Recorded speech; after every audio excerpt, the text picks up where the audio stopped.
Hello, so this is a video on Climbing My Grandfather, either a super quick initial teach or a little bit of a revision.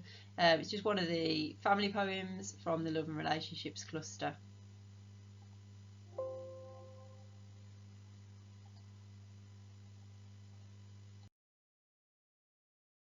It's a really simple video. We're just going to quickly just go over basically what the poem's about.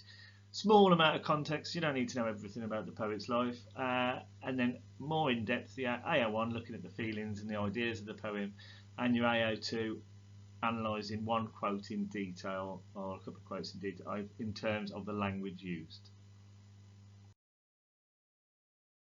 Literature task or literature revision that you do, you should be focusing on your assessment objectives. There are three ones, you should know them: feelings and ideas.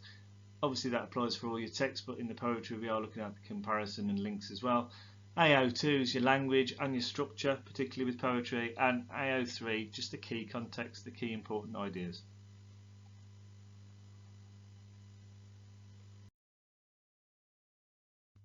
So Andrew Waterhouse, he was a poet and a musician, relatively modern, born in 1958, died in 2001, suffered from depression throughout his life, and he actually committed suicide at the end of his life in 2001. But throughout his life he was particularly interested in environmentalism.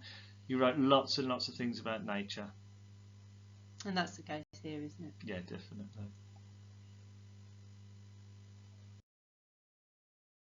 Things to be aware of, and this would be what I'd be jotting down in my anthology, and you might use your highlighters to show the different skills. So this is the AO3 stuff. This poem's autobiographical, at least semi-autobiographical, but autobiographical is fine, and it's written about his grandfather after his grandfather dies. And then the other thing is it really reflects Waterhouse's interest in the environment and nature. Can I just say, like, this is one of the links that you could make with some of the poems. There are a few, there are at least strong memories that are autobiographical or semi-autobiographical, and you just need to have that in your mind. And also lots of inclusion of nature that you can prepare as well.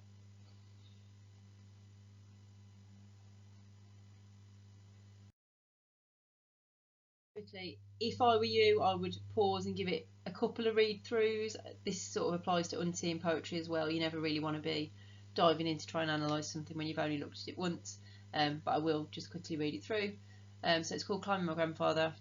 I decided to do it free, without a rope or net. First the old brogues, dusty and cracked, an easy scramble onto his trousers, pushing into the weave, trying to get a grip. By the overhanging shirt I change direction, traverse along his belt to an earth-stained hand. The nails are splintered and give good purchase. The skin of his finger is smooth and thick like warm ice.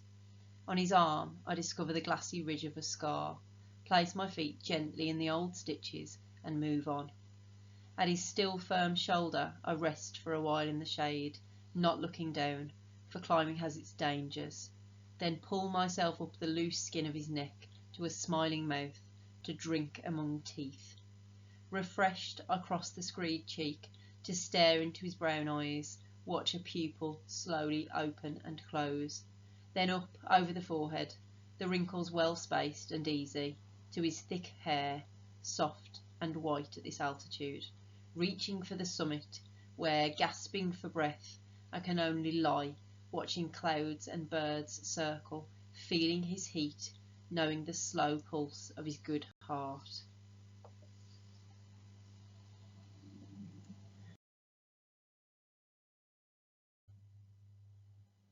Yeah, so what's it all about? Essentially, it's for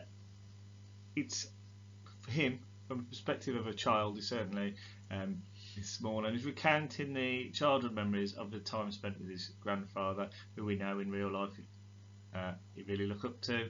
Yeah, this whole thing's an extended metaphor. His grandfather is portrayed as a mountain all the way through, which makes him seem enormous in comparison to the speaker, and he spends a lot of time climbing this mountain, and he reflects on the grandfather's life, but particularly his physicality. And it really emphasises how much he really remembers every detail of his grandfather, which increases that sense of respect and love. And he uses mountaineering words to emphasise the climb.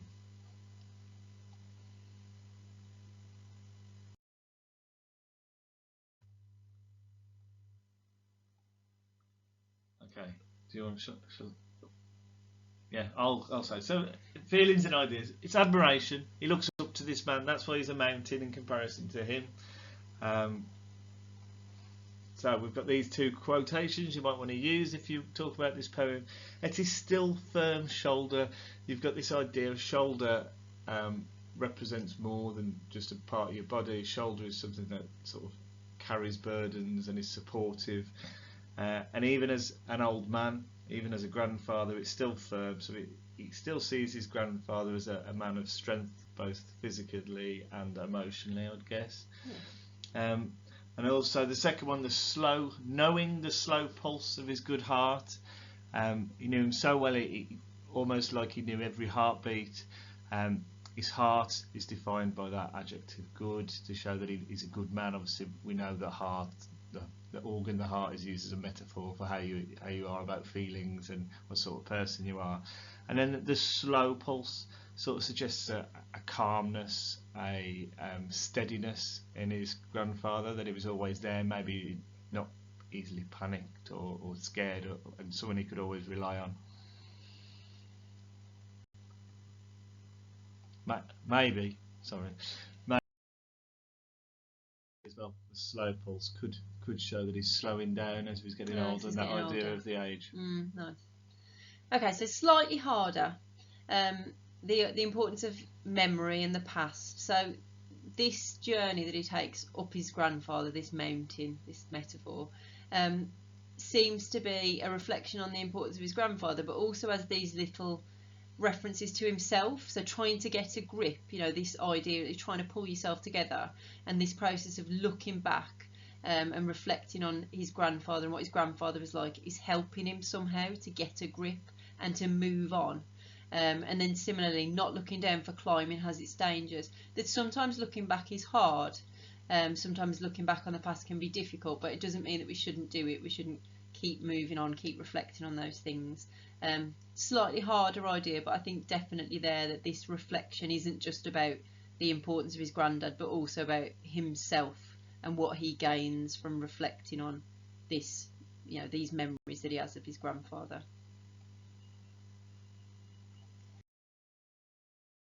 So AO2, looking now at that language analysis. So I've selected this quote, traverse along his belt to an earth-stained hand, and that's on line 6.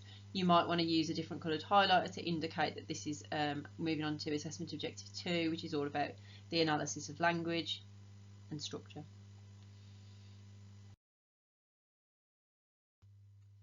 Okay, so first thing, traverse is a verb. It means to move across. It is mountaineering language, so it's part of that extended metaphor where his granddad is the mountain and he is like a climber moving up the mountain and reflecting on his granddad as he goes. That sort of phrase, traverse along his belt, that he kind of walks along the belt, and it really emphasises the size of him and links back to that extended metaphor where his granddad is like a mountain. He's enormous, he's like important. It's this sort of really significant role that his grandfather plays in his life, and I think the size possibly reflects his admiration for him, that he's just this big deal, and he really looks up to him, and the scale of it is shown in the fact that he's compared to a mountain. But it also makes him, the speaker, seem smaller in comparison, and that could be because his grandfather is his role model, but could also be a reflection of him finding it difficult to live up to this man. He's so good that it would be difficult to ever feel that you could be as good as him, be the mountain yourself. If I can just additionally, potentially, this is when you're climbing, you tend to traverse, you tend to move sideways. When you're uphill, upwards direct climb, it has become too difficult. And I think there's something interesting that he's traversing along his belt, and then he ends up on his grandfather's hand, as if his grandfather can still help him even with this climb, even the metaphorical climb.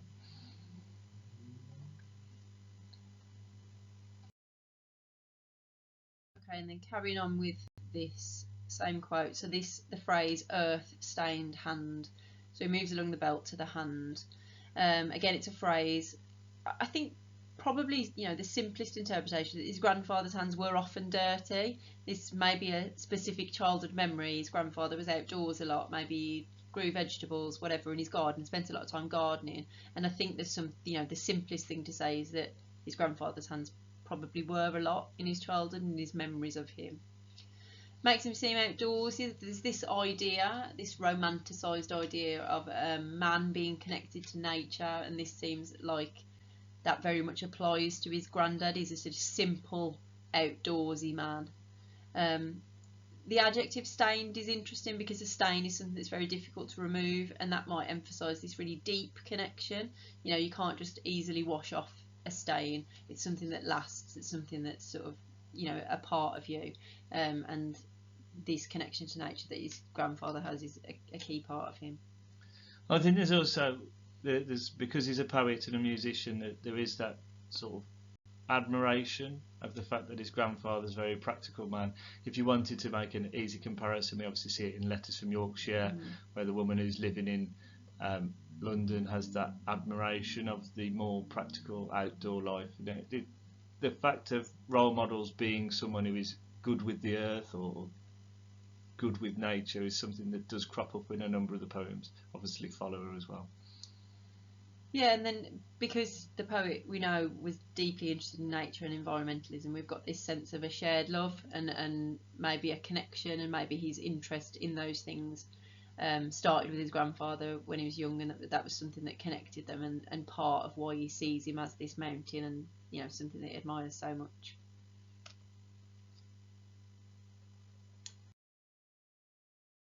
Okay, and then finally, a bit of an optional extra. We do not have to talk about structure if we don't want to, but if we can, it's a nice extra thing to include in our AO2 paragraph. So, Climb My Grandfather is one long unbroken stanza. Why might that be? Well, really, that's to reflect the size of his, admiration for his grandfather. It's a big stanza because he's got this massive amount of admiration for him. It's also reflecting the continuous action of climbing. He starts at his feet and he works his way up the mountain of his grandfather, and it gives us this sense that we've got the scale of him but also this constant movement up the mountain. If I was going to write about structure, I would probably include it at the end of my AO2 paragraph where I've just analysed the earth-stained hand. I think it's easier to write about structure as part of a language analysis rather than on its own. And that's it. Thank you.